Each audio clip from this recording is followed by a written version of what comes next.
पाइपलाइनों से निकलती वो आखिरी सांसें, हॉर्मूज की लहरों पर डोलता व्यापार और व्हाइट हाउस से बीजिंग तक गूंजते वो दावे कि क्या सच में दुनिया किसी नए संतुलन की ओर बढ़ रही है या फिर ये सब एक बड़े भू राजनीतिक तूफान की खामोशी की शुरुआत है।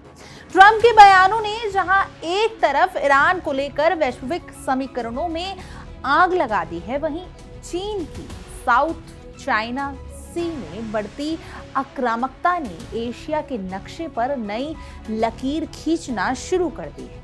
लेकिन इन सब के बीच सवाल ये है कि क्या ये सब अलग अलग मोर्चे हैं या फिर एक ही रणनीतिक शतरंज की बिछी हुई चालें।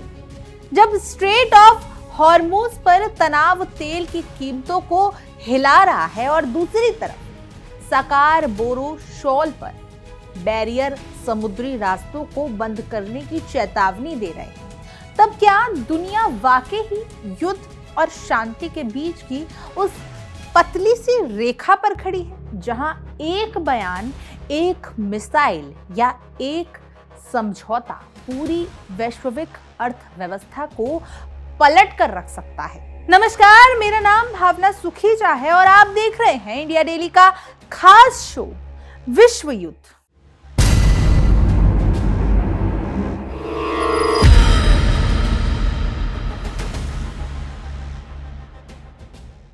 तेल की धार पर टिकी दुनिया, जंग की साए में सिमटता व्यापार और महासत्ताओं के बीच खिंचती नई लकीरें। इसी उथल पुथल के बीच अचानक एक ऐसा बयान आया जिसने पूरी वैश्विक राजनीति में हलचल मचा दी। डोनाल्ड ट्रंप ने दावा किया कि उन्होंने सीधे जिनपिंग को संदेश भेजकर ईरान को हथियार न देने के लिए राजी कर लिया है। इतना ही नहीं, ट्रंप ने यह भी कहा कि जब वे चीन पहुंचेंगी तो जिनपिंग उन्हें जोरदार तरीके से गले लगाएंगे। ये एक ऐसा बयान है जो दावा करता है जितना आत्मविश्वास है उतना ही कूटनीतिक हलकों में सवाल भी घेर रहा है। ट्रंप के इस बयान ने अंतर्राष्ट्रीय राजनीति में नई बहस को छेड़ दिया है। उनके मुताबिक उन्होंने चीनी राष्ट्रपति को पत्र लिखकर साफ तौर पर कहा था कि ईरान को हथियार सप्लाई ना की जाए। जवाब में ट्रंप का दावा है कि बीजिंग ने आश्वासन दिया कि वह ऐसा नहीं कर रहा। हालांकि इस पूरे संवाद की समय सीमा पर ट्रंप ने कोई स्पष्ट जानकारी नहीं दी, ना ये बताया कि पत्र कब लिखा गया और ना ही ये जवाब दिया कि ये कब हुआ। ऐसे में कई विशेषज्ञ इसे एक रणनीतिक बयान मान रहे हैं जो आने वाले समय में अमेरिका चीन संबंधों को नई दिशा दे सकता है। इस बयान के साथ ही ट्रंप ने एक और संदेश भी दिया। उन्होंने कहा कि अगर कोई देश ईरान को हथियार सप्लाई करता है तो उसे 50% टैरिफ लगाया जाएगा। ये चेतावनी सीधे तौर पर वैश्विक शक्ति को संदेश देने की कोशिश मानी जा रही है। ट्रंप अक्सर टैरिफ के नाम पर धमकी देते आए हैं और अब भी वो यही कर रहे हैं, खासकर उस समय जब पश्चिम एशिया में तनाव अपने चरम पर है। इसी बीच ट्रंप ने स्ट्रेट ऑफ हॉर्मूज को लेकर भी बड़ा दावा कर दिया है। उन्होंने कहा कि वे इस महत्वपूर्ण जल मार्ग को स्थायी रूप से खोल रहे हैं और ये कदम न सिर्फ अमेरिका बल्कि चीन और पूरी दुनिया के हित में है। लेकिन जमीनी स्थिति इस दावे से मेल नहीं खाती थी। ईरान और अमेरिका इजराइल के बीच तनाव के चलते इस क्षेत्र में आवाजाही अभी भी बेहद सीमित है। दरअसल इस्लामिक रिवॉल्यूशनरी गार्ड कॉर्प्स ने पिछले कई हफ्तों से इस स्ट्रेट पर अपने नियंत्रण मजबूत रखा है। युद्ध से पहले जहां रोजाना 130 से अधिक जहाज यहां से गुजरते थे, वहीं अब यह संख्या काफी कम हो गई है। 2 हफ्तों के सीज फायर के बावजूद स्थिति पूरी तरीके से सामान्य नहीं हो पाई है, जिसमें वैश्विक व्यापार और ऊर्जा आपूर्ति पर असर पड़ने की आशंका बनी हुई है।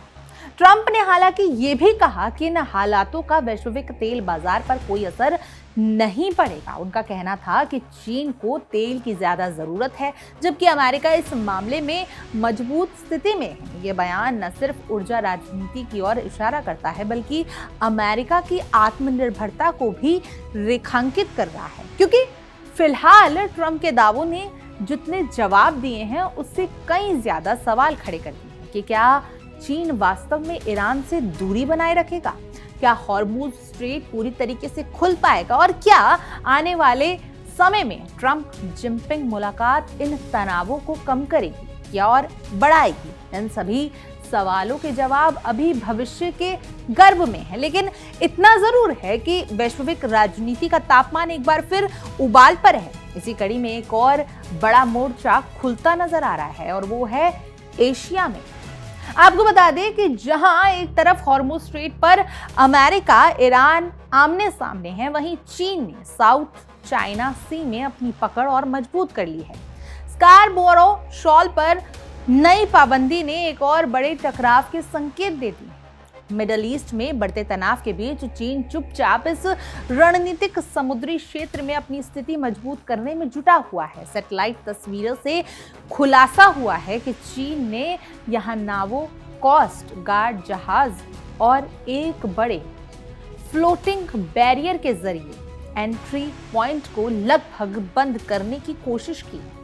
स्कार्बोरो शॉल सिर्फ एक छोटा सा समुद्री इलाका नहीं है, बल्कि एक मछली पकड़ने के लिए बेहद समृद्ध क्षेत्र माना जाता है। यही वजह है कि फिलीपींस के मछुआरे लंबे समय से यहाँ आते जाते रहते हैं, लेकिन चीन इस पूरे इलाके को अपना बताता है, जबकि ये फिलीपींस के एक्सक्लूसिव इकोनॉमिक जोन के अंदर आता है। हालिया घटनाक्रम में करीब 350 मीटर लंबा फ्लोटिंग बैरियर लगातार इस इलाके के प्रवेश को रोकने की कोशिश की गई।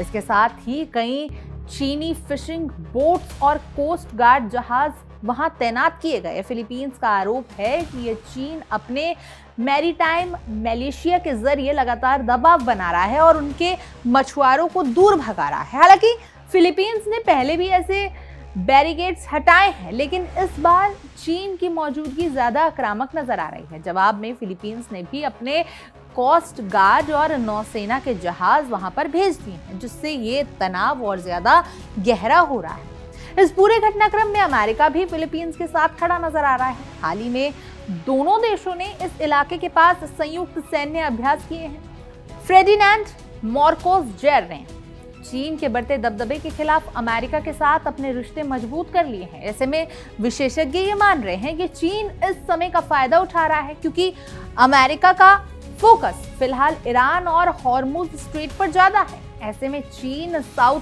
चाइना सी में अपनी स्थिति और मजबूत करने की कोशिश कर रहा है।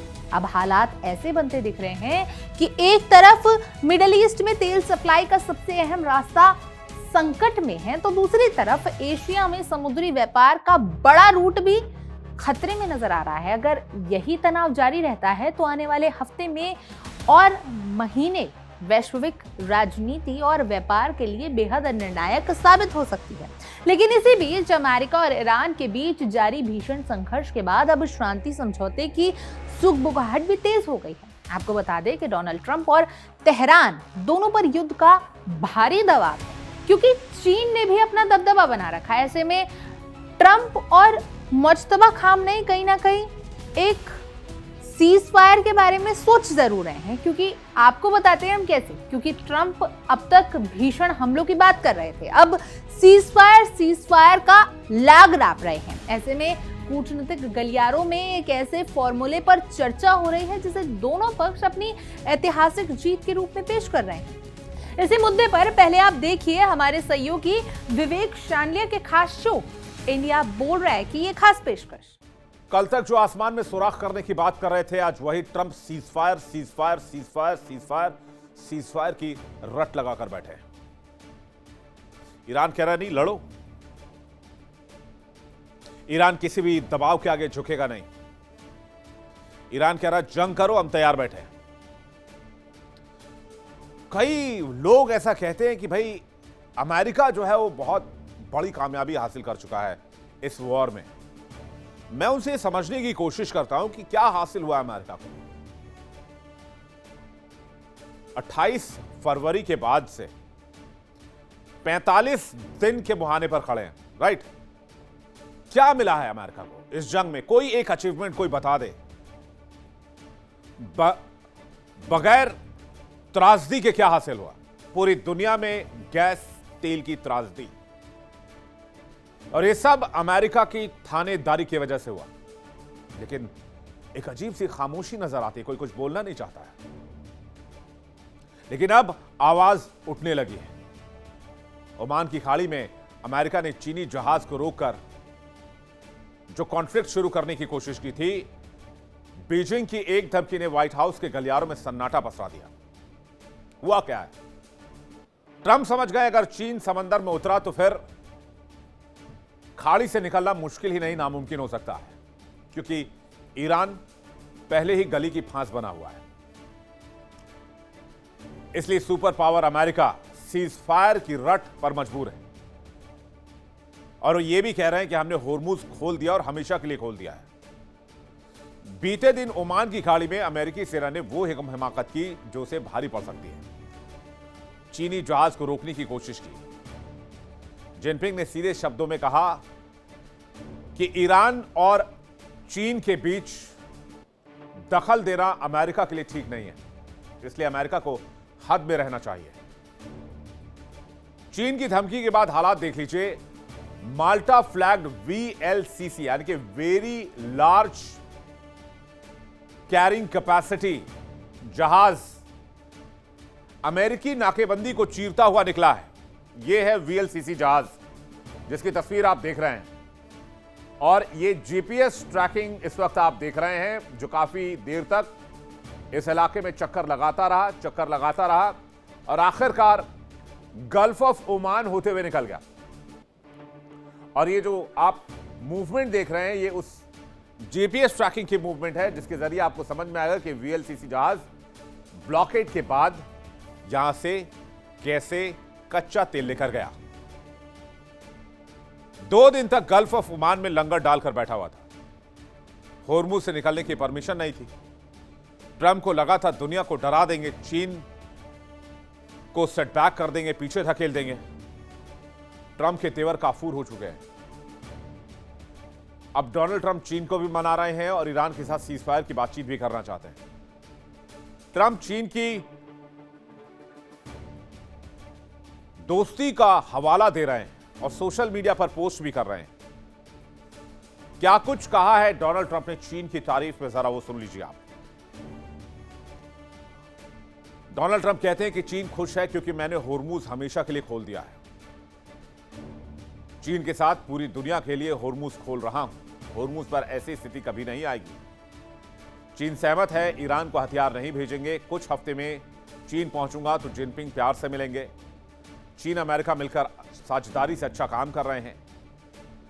क्या यह लड़ाई झगड़े से कहीं बेहतर है? अगर जरूरत पड़ी तो हम लड़ने में भी बहुत माहिर हैं। यानी से कहते हैं रस्सी जल गई लेकिन बल नहीं गया है। आखिर ट्रंप इतने पानी पानी क्यों हो रहे हैं? इसका जवाब है तेहरान और बीजिंग के गठजोड़। ईरान के पास वो अलादीन का चिराग है जिसे चीन नहीं दिया है। चीन जो घातक हथियार और खुफिया तकनीक ईरान के साथ साझा कर रहा है, उसने अमेरिका के होश उड़ाए हुए हैं। और इसलिए डोनाल्ड ट्रंप बार बार कह रहे हैं कि चीन ईरान को हथियार ना दे, चीन ईरान को हथियार ना दे। और अब वो कह रहे हैं चीन को हमने खुश कर दिया है, हमें लड़ने की जरूरत नहीं पड़ेगी। हम क्यों लड़े, लेकिन जरूरत पड़ी तो हम लड़ेंगे। जाहिर सी बात है चीन के साथ पंगा मोल नहीं लेना चाह रहे हैं डोनाल्ड ट्रंप। युद्ध की शुरुआत के बाद अब सीज फायर के अंतिम चरण में दोनों पक्षों के पास ज्यादा विकल्प नहीं बचे हैं। बातचीत के कई दौर हो चुके हैं लेकिन अंतिम सहमति अभी भी दूर है, क्योंकि ऐसा कहा जा रहा है कि वार्ता दूसरी बार भी हो सकती है और अगर दूसरी बार वार्ता होती है तो फिर भी दूसरे दौर की वार्ता के लिए दरवाजे खुले रखे गए हैं। रिपोर्ट के मुताबिक वास्तविक समझौता 5 बड़े बिंदुओं पर आधारित हो सकता है। आइए समझिए अब वो 5 बिंदुओं। सबसे पहला, हॉर्मुज स्ट्रेट को खोलना। ये सबसे बड़ा पॉइंट है।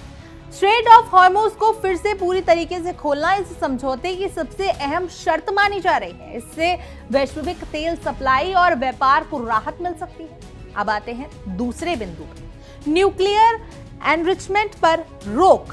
परमाणु संवर्धन को लेकर दोनों देशों में मतभेद है। ईरान सीमित समय के लिए रोक चाहता है जबकि अमेरिका लंबी अवधि का नियंत्रण चाहता है। तीसरा, यूरेनियम स्टॉक का प्रतिबंध। ईरान के पास मौजूदा संवर्धित यूरेनियम को या तो अंतर्राष्ट्रीय निगरानी में नष्ट किया जा सकता है या किसी तीसरे देश को सौंपा जा सकता है। चौथा, क्षेत्रीय मुद्दों को अलग रखना।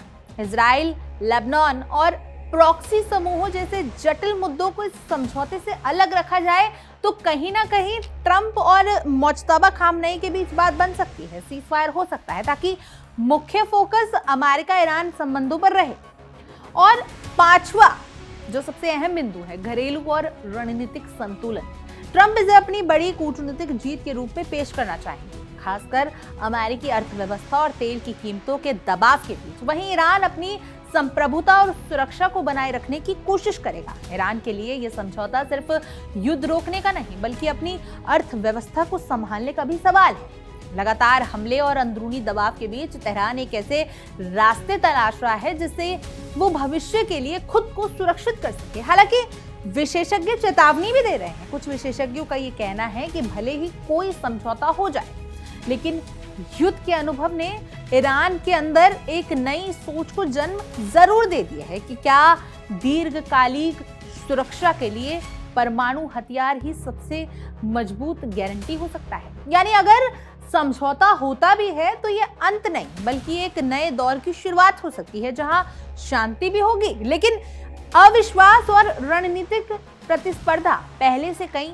ज्यादा गहरी होगी। बहरहाल आपकी इस खबर पर क्या कुछ राय है, आप हमें कमेंट करें और जरूर बताएं। और तमाम देश और दुनिया की खबरों के लिए आप देखते रहिए इंडिया डेली और हमारा खास शो विश्व युद्ध।